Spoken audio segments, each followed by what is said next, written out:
ESPN हलचल channel में आपका स्वागत है। चैनल को लाइक, कमेंट, शेयर, सब्सक्राइब कर बेल आइकन को जरूर दबाएं। वीडियो को पूरा जरूर देखें। आप देख रहे हैं एसपीएन हलचल।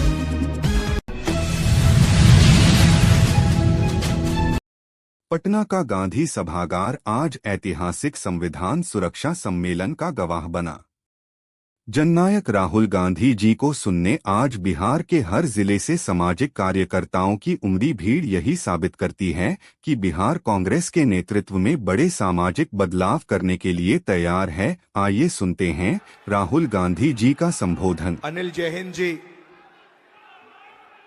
अनवर अली जी, राजेंद्र पाल गौतम जी, जगदीश प्रसाद जी, एडवोकेट यूनुस जी, एडवोकेट राजीव रंजन जी, राजन जी, विजय चौधरी जी, संजय वाल्मीकि जी, विनोद चौधरी जी, मनोज प्रसाद प्रजापति जी, भागीरथ मांझी जी, भाइयों और बहनों, आप सबका यहां बहुत बहुत स्वागत।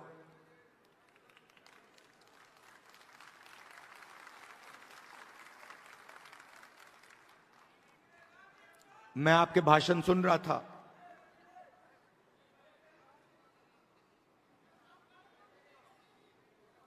संविधान की बात हो रही थी।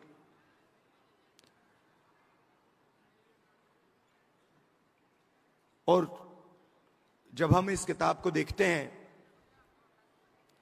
दिखाइए जरा अपना संविधान।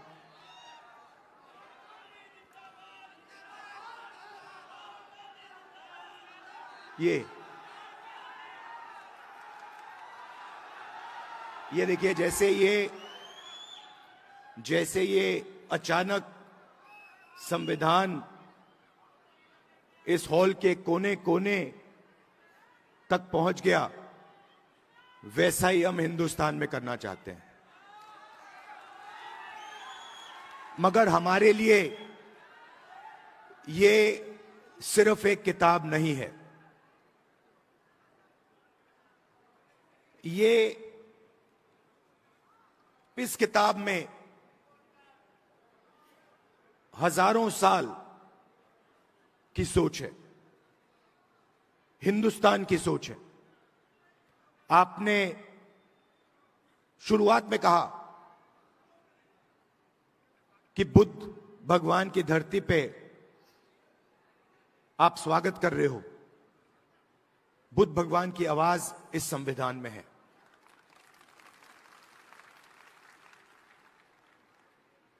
और हर स्टेट में जो बड़े से बड़े महापुरुष हुए हैं, चाहे नारायण गुरु जी हों, बसवना जी हों, फूले जी हों,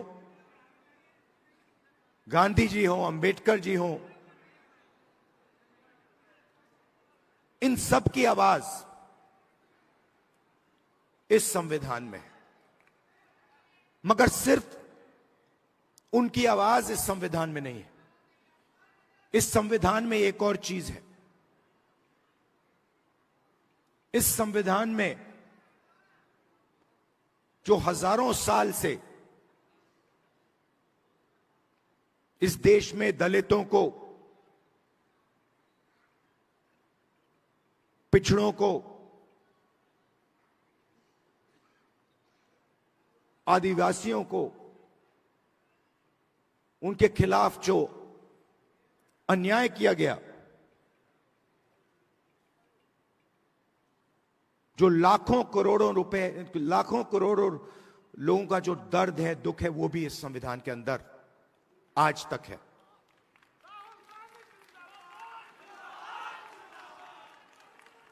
और इस संविधान ने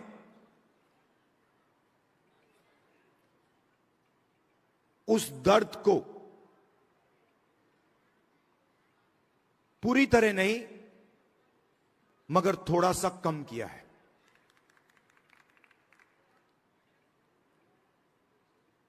आज मैं यहां जब आ रहा था,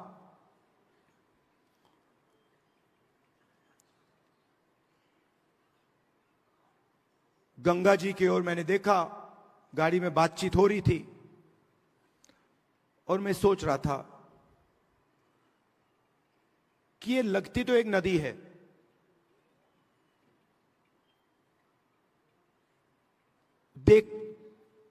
मैं इसको देख रहा हूं, एक नदी दिख रही है, मगर इसका पानी, इस नदी का पानी सब जगह है। अगर आपने आज सुबह पानी पिया तो वो आपके अंदर है, आपके खून में है। अगर आपने आज सुबह रोटी खाई तो उस रोटी में था। वैसे ही ये इस संविधान का विजन वही था। हम चाहते थे कि जैसे गंगा का पानी सब जगह जाता है, वैसे ही विजन था कि इस संविधान की जो सोच है वो हिंदुस्तान के कोने कोने में, हिंदुस्तान के हर व्यक्ति के अंदर, हर संस्था के अंदर जैसे गंगा का पानी जाता है वैसे जाए।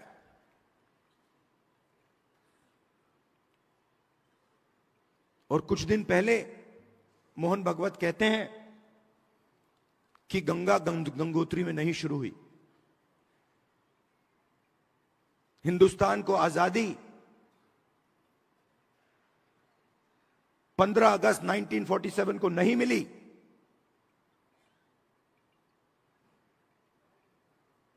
बाद में मिली। तो अगर मोहन भागवत कह रहे हैं कि 15 अगस्त 1947 को आजादी नहीं मिली, तो वो इसको नकार रहे हैं। वो कह रहे हैं, खुले स्टेज में कह रहे हैं कि इस किताब में जो सोच है उसका हिंदुस्तान के लिए कोई मतलब नहीं है। यह आजादी का नतीजा नहीं था, क्योंकि उस समय मोहन भागवत के मुताबिक आजादी तो मिली नहीं।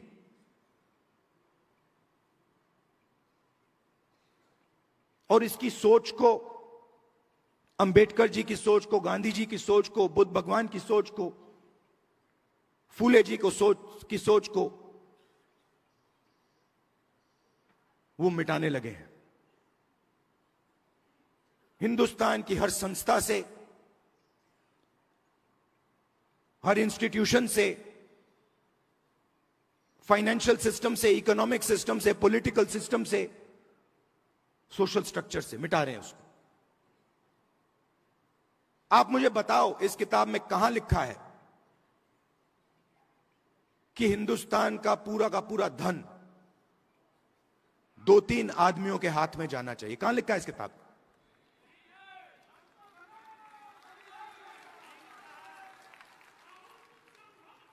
तो मोदी जी आते हैं, पार्लियामेंट में आते हैं, पहले कहते थे 400 सीट आएंगे तो इसको हम बदल देंगे, और फिर जब आप लोगों ने, हमने मिलकर मोदी जी को संविधान की सच्चाई समझाई, तो फिर पहले दिन इलेक्शन के बाद आए तो फिर ऐसे आए थे। मगर चाहते थे कि मैं उसको उठा के फेंक दूं, मगर हिंदुस्तान की जनता ने कहा, भैया अगर आपने सिर पे नहीं रखा तो हम तुम्हें उठा के फेंक देंगे।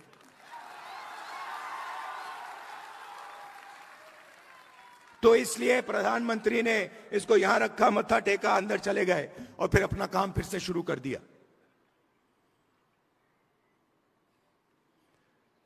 मैं आपको 2-3 आंकड़े देना चाहता हूं।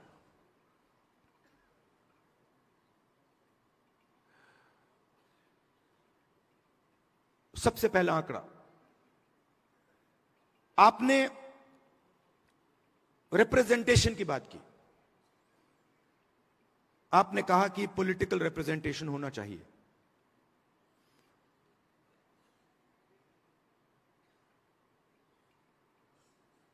आज के हिंदुस्तान में एमएलए के पास, मेंबर ऑफ पार्लियामेंट के पास कोई पावर नहीं है। मैं मिलता हूं लोकसभा में बीजेपी के पिछड़े वर्ग के एमपी से, दलित एमपी से, आदिवासी मेंबर ऑफ पार्लियामेंट से। वो मुझे कहते हैं भैया हमें पिंजरे में बंद कर यहां टांग रखा है।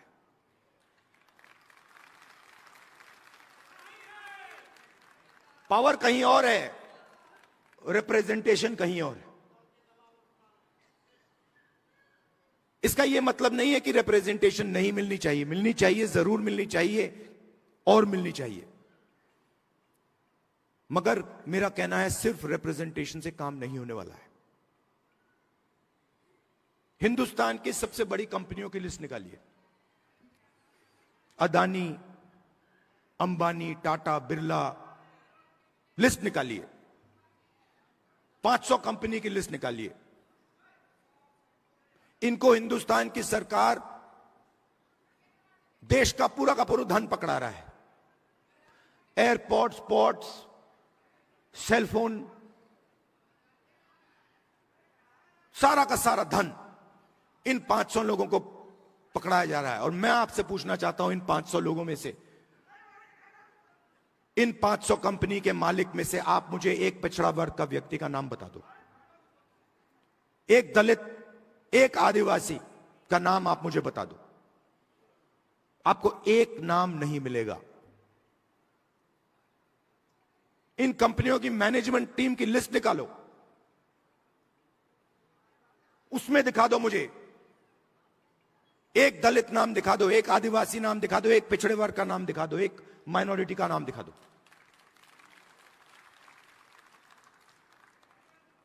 मीडिया में देखिए, एंकर्स की लिस्ट निकालिए, मालिकों की लिस्ट निकालिए। 20-25 कंपनियां, मीडिया की कंपनियां पूरा नैरेटिव बनाती हैं, हिंदुस्तान का नैरेटिव बनाती हैं। उसमें किसान की कभी बात नहीं होगी, पिछड़ों की कभी बात नहीं होगी, दलितों की बात नहीं होगी, मजदूर की बात नहीं होगी।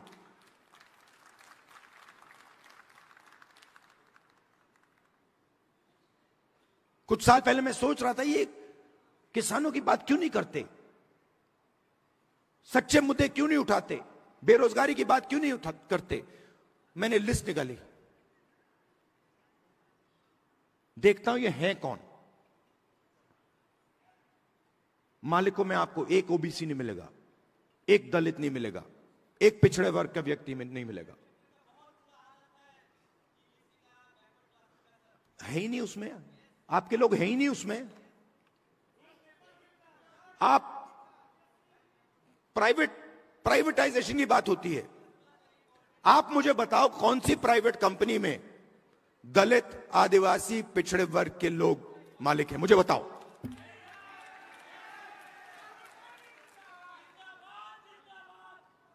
मैं कल कुछ दिन पहले रात को एम्स गया। मेट्रो स्टेशन में लोग वहां 600-700 लोग लेटे हुए हैं। किसी को कैंसर हुआ है, दिल की बीमारी है, वाल्व नहीं काम कर रहा, सांस नहीं ले पा रहे हैं, टॉयलेट नहीं वहां पे, खाने को नहीं है, प्राइवेट अस्पताल में जा नहीं सकते।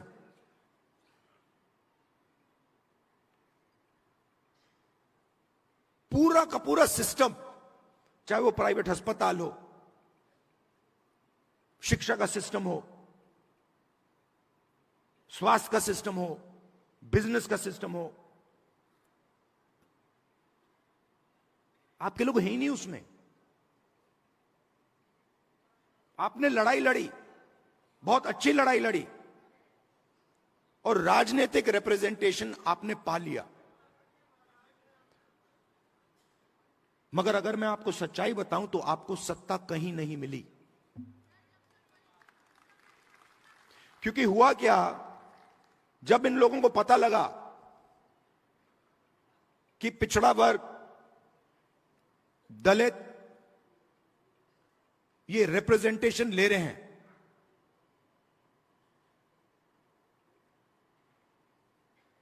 तो इन्होंने रिप्रेजेंटेशन आपको दे दी, मगर पावर कहीं और ले गए।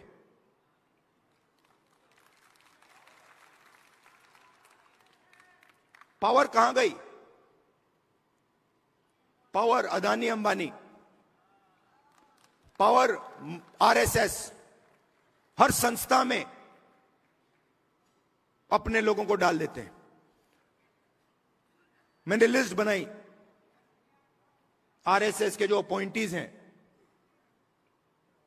हजारों अपॉइंटीज होते हैं सरकार में, बोर्ड, कॉर्पोरेशन, गवर्नर, हजारों होते हैं। मैंने लिस्ट निकाली, ये आरएसएस सत्ता के सिस्टम में किसको डाल रहा है। उसमें आपको एक पिछड़े वर्ग का नहीं मिलेगा, एक दलित नहीं मिलेगा, एक आदिवासी नहीं मिलेगा।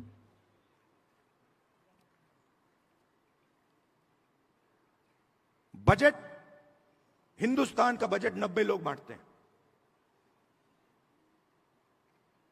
एमपी एमएलए बजट नहीं बांटते। जो धन है वो 90 अफसर बांटते हैं, secretary to government of India. मैंने लिस्ट निकाली, ये है कौन?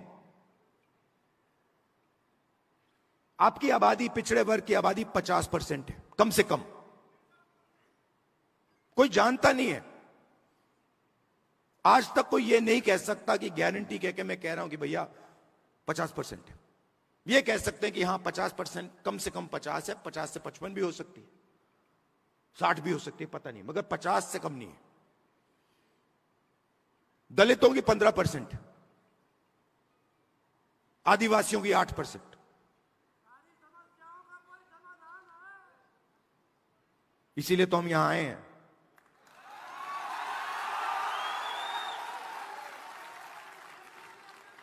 तो तकरीबन 90% दलित, आदिवासी, पिछड़े वर्ग के लोग माइनॉरिटी हैं।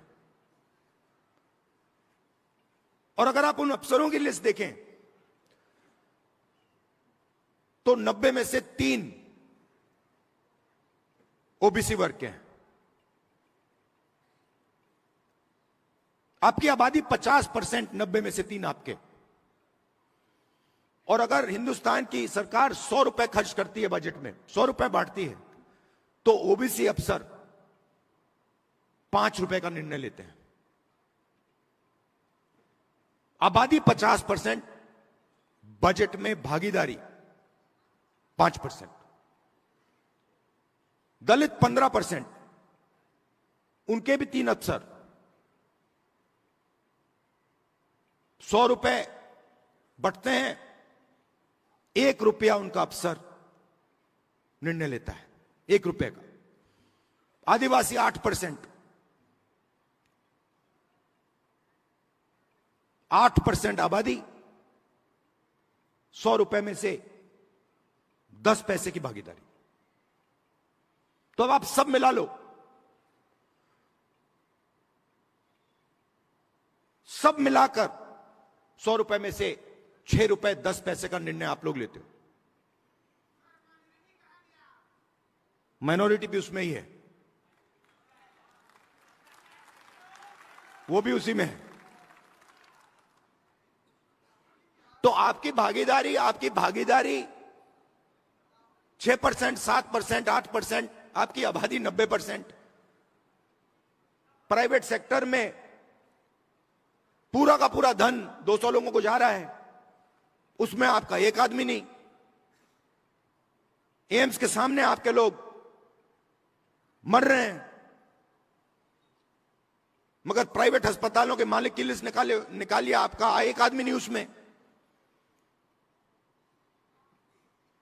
आपके बच्चे लाखों रुपए देते हैं प्राइवेट एजुकेशन इंस्टीट्यूशंस में पढ़ने के लिए, उनकी मालिकों की लिस्ट निकालिए, आपका एक आदमी नहीं उसमें। जीएसटी कौन देता? आप देते हो। बजट में पैसा कहां से आता है? आसमान से थोड़ी टपकता है।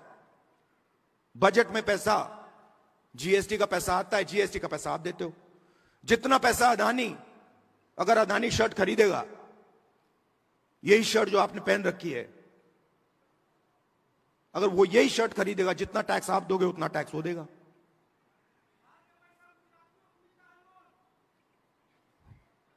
तो हो क्या रहा है? आप मेहनत कर रहे हो, आप जीएसटी दे रहे हो, आपके जेब में से पैसा निकलता है, महंगाई बढ़ती है, आपका पैसा कहां जाता है? प्राइवेट अस्पताल में जाता है, प्राइवेट यूनिवर्सिटियों में जाता है, सीधा ट्रांसफर हो रहा है।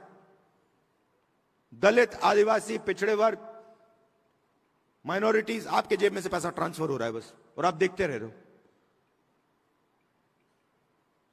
यह प्रॉब्लम है। अब पहला कदम हमारे लिए क्या है, मैं आपको बता देता हूं। पहला कदम हमें यह पता लगाना है कि सच्ची स्थिति क्या है, सच्ची सिचुएशन क्या है। जाति जनगणना, और हम छोड़ने वाले नहीं है। और यह बिहार वाला जाति जनगणना नहीं, ये फेक जो जाति जनगणना इन्होंने किया है, लोगों को बेवकूफ बनाने वाला, ये नहीं। और जाति जनगणना के बाद आप क्या एक्शन लेंगे, वो सबसे जरूरी है। जाति जनगणना क्या है? जाति जनगणना एक्सरे जैसा है। किसी को चोट लगती है, डॉक्टर के पास जाता है, कहते हैं डॉक्टर मेरे हाथ में दर्द है। डॉक्टर एक्सरे करता है, कहता है हां हाथ टूटा हुआ है। तो जाति जनगणना एक्सरे, एमआरआई जैसी चीज है। उससे दूध का दूध, पानी का पानी हो जाएगा। सबको पता लग जाएगा हमारी आबादी इतनी है, भागीदारी इतनी है। मगर उसके बाद जाति जनगणना के बेसिस पे पॉलिसी बननी चाहिए। तो हमारा विजन क्या है कि हिंदुस्तान का पूरा जो सिस्टम है, जो कोलैप्स कर रहा है, क्यों कोलैप्स कर रहा है? क्योंकि अन्याय है। गरीब लोगों के पास रोजगार नहीं है, किसान को सही आमदनी नहीं मिलती, मजदूर को सही कॉम्पेंसेशन नहीं मिलती। क्यों? क्योंकि पूरा का पूरा धन वही 10-15 लोगों के हाथ में जा रहा है। तो एक बार जाति जनगणना होगा, हमें पता लग जाएगा कि किसकी कितनी आबादी है और हिंदुस्तान के सिस्टम में उसकी कितनी भागीदारी है। प्राइवेट अस्पतालों में कितनी भागीदारी है, कॉलेजेस यूनिवर्सिटीज में कितनी भागीदारी है, मीडिया में कितनी भागीदारी है, कॉर्पोरेट इंडिया में कितनी भागीदारी है, ब्यूरोक्रेसी में कितनी भागीदारी है। और उसके बाद हम सही प्रकार से विकास की बात कर पाएंगे। बिना जाति जनगणना विकास की सही तरीके से बात नहीं की जा सकती है। तो इसीलिए मैंने पार्लियामेंट हाउस में कहा है, साफ कहा है कि चाहे कुछ भी हो जाए, मोदी जी के सामने मैंने कहा है, चाहे कुछ भी हो जाए, कांग्रेस पार्टी इसी लोकसभा में और राज्यसभा में जाति जनगणना आपके मुंह के सामने पास करेगी।